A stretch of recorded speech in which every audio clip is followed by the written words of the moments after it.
It was not an accident that we choose the hemisphere for toolpath calculation and the method of parallel cuts, because there's a nice function in the machining plugin or in the options for parallel cuts, and with this hemisphere it becomes the most visible. So we go into the options dialog again and switch to surface path, and now we want to play a little bit with the angles here, because when we change the angle in X and Y, you can turn the whole tool path around the Z-axis. So let's try it. Set it here to 30 degree perhaps. Click OK.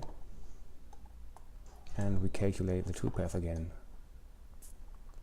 Now you see the toolpath turned to the right side with 30 degrees. So let's change another parameter.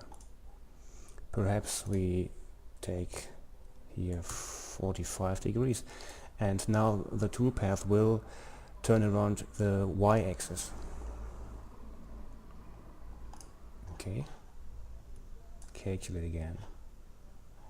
And here we have it, you see.